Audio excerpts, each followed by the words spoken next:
ಪ್ರಜ್ವಲ್ ರೇವಣ್ಣ ಪ್ರಕರಣ ಆರೋಪಿ ಕೀರ್ತಿಗೆ ಜಮೀನು. ಹಾಸನದ ಮಾಜಿ ಸಂಸದ ಪ್ರಜ್ವಲ್ ರೇವಣ್ಣ ಲೈಂಗಿಕ ದೌರ್ಜನ್ಯ ಪ್ರಕರಣದಲ್ಲಿ ಸಂತ್ರಸ್ತೆ ಮಹಿಳೆಯನ್ನು ಅಪಹರಿಸಲು ಸಹಕಾರ ನೀಡಿದ ಆರೋಪಿಯದಡಿ ಬಂಧನಕ್ಕೊಳಗಾಗಿರುವ ಆರೋಪಿ ಎಚ್.ಟಿ. ಕೀರ್ತಿಗೆ ತಂದೆಯ ಮರಣೋತ್ತರ ವಿಧಿವಿಧಾನವನ್ನು ನೆರವೇರಿಸಲು ಹೈಕೋರ್ಟ್ ಷರತ್ತುಬದ್ಧ ಜಾಮೀನು ನೀಡಿದೆ. ಪ್ರಕರಣ ಸಂಬಂಧ ಜಾಮೀನು ಕೋರಿ ಎಚ್.ಟಿ. ಕೀರ್ತಿ ಎಂಬಾತ ಸಲ್ಲಿಸಿದ ಅರ್ಜಿ ವಿಚಾರಣೆ ನಡೆಸಿದ ಪೀಠ ಈ ಆದೇಶ ಮಾಡಿದೆ. ವಿಚಾರಣೆ ವೇಳೆ ಅರ್ಜಿದಾರ ಪರ ಹಿರಿಯ ವಕೀಲ ಎಸ್. ಬಸವರಾಜ್ ಹಾಜರಾಗಿ ಎಚ್.ಟಿ. ಕೀರ್ತಿ ಅವರ ತಂದೆ ಜೂನ್ 24ರಂದು ನಿಧನರಾಗಿದ್ದಾರೆ. ಅರ್ಜಿದಾರರು ಮೃತರಿಗೆ ಏಕಮಾತ್ರ ಪುತ್ರರಾಗಿದ್ದಾರೆ. ತಂದೆಯ ಮರಣ ನಂತರ 11 ದಿನಗಳವರೆಗೂ ಹಾಲು ತುಪ್ಪ, ಆಸ್ತಿ ವಿಸರ್ಜನೆ ಸೇರಿದಂತೆ ಇನ್ನಿತರ ಧಾರ್ಮಿಕ ವಿಧಿವಿಧಾನ ನೆರವೇರಿಸಬೇಕಾಗಿದೆ. ಹೀಗಾಗಿ 15 ದಿನಗಳ ಕಾಲ ಜಾಮೀನಿನ ಮೇಲೆ ಬಿಡುಗಡೆಗೊಳಿಸಬೇಕು ಎಂದು ಕೋರಿದರು.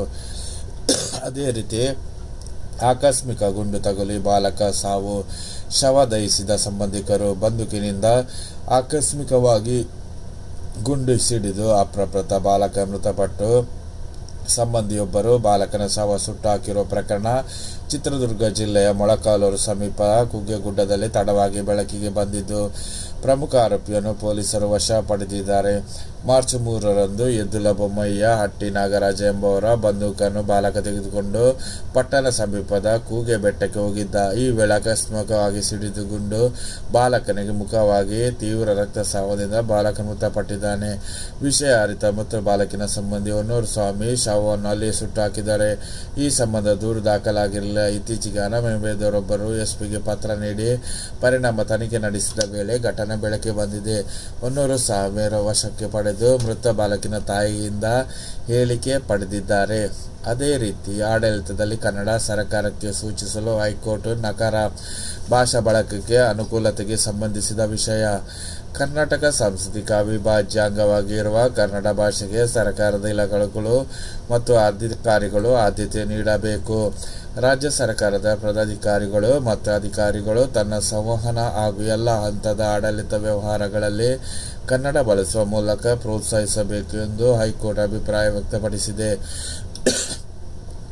ಲೋಕಾಯುಕ್ತದಲ್ಲಿ ಎಲ್ಲ ಹಂತದ ಆಡಳಿತ ವ್ಯವಹಾರಗಳನ್ನು ಕನ್ನಡದಲ್ಲಿ ನಡೆಸುವಂತೆ ನಿರ್ದೇಶನ ನೀಡಬೇಕು ಎಂದು ಕೋರಿ ಬೀದರ್ ಜಿಲ್ಲೆಯ ಸಾಮಾಜಿಕ ಕಾರ್ಯಕರ್ತ ಗುರುನಾಥ್ ವಡ್ಡೆ ಸಲ್ಲಿಸಿದ ಸಾಮಾಜಿಕ ಹಿತಾಸಕ್ತಿ ಅರ್ಜಿ ವಿಚಾರಣೆ ನಡೆಸಿದ ಮುಖ್ಯಮಂತ್ರಿ ನ್ಯಾಯಮೂರ್ತಿ ಎನ್.ಜಿ. ಅರ್ಜೇರಿಯಾ ಅವರ ನೇತೃತ್ವ ವಿಭಾಗೀಯ ಪೀಠ ಈ ಅಭಿಪ್ರಾಯ ಪಡಿಸಿತು. ಇದೇ ವೇಳೆ ಅರ್ಜಿದಾರರ ಮನವಿ ಪರಿಗಣಿಸಲು ನಿರಾಕರಿಸಿದ ನ್ಯಾಯಪೀಠ, ಮೂಲಭೂತವಾಗಿ ಸರ್ಕಾರ ವ್ಯವಹಾರಗಳು ಯಾವ ಭಾಷೆ ಬಳಸಬೇಕು ಎಂಬುದು ನೀತಿ ನಿರ್ಣಯ ಮತ್ತು ಅನುಕೂಲತೆಯ ವಿಷಯವಾಗಿದೆ. ಆದರೆ ಈ ಅಂಶಗಳು ಸಾರ್ವಜನಿಕ ಹಿತಾಸಕ್ತಿ ಅರ್ಜಿ ಪುರಸ್ಕರಿಸಲು ಅರ್ಹವಾಗುವುದಿಲ್ಲ ಎಂದು ತಿಳಿಸಿದರು. ಇದಕ್ಕೂ ಮುನ್ನ ಅರ್ಜಿದಾರರ ಪರ ವಕೀಲರು, ನಾವು ಆಂಗ್ಲ ಭಾಷೆಯ ವಿರೋಧಿಗಳಲ್ಲ, ಆದರೆ ಲೋಕಾಯುಕ್ತ ಸಂಸ್ಥೆಯ ಎಲ್ಲ ಕಾರ್ಯಚಟುವಟಿಕೆಗಳು, ವಿಚಾರಗಳು ರಾಜ್ಯದ ಗ್ರಾಮೀಣ ಭಾಗದ ಜನರು ತಿಳಿದುಕೊಳ್ಳಿರಬೇಕು. ಆದ್ದರಿಂದ ಲೋಕಸಭಾ ಸಂಸ್ಥೆಯ ಆದೇಶಗಳು ಹಾಗೂ ನೋಟಿಸ್ ಸೇರಿದಂತೆ ಎಲ್ಲ ಪ್ರಕ್ರಿಯೆಗಳನ್ನು ಕನ್ನಡದಲ್ಲಿ ಇರುವಂತೆ ನೋಡಿಕೊಳ್ಳಲು ನಿರ್ದೇಶಿಸಬೇಕು ಎಂದು ಕೋರಿದರು.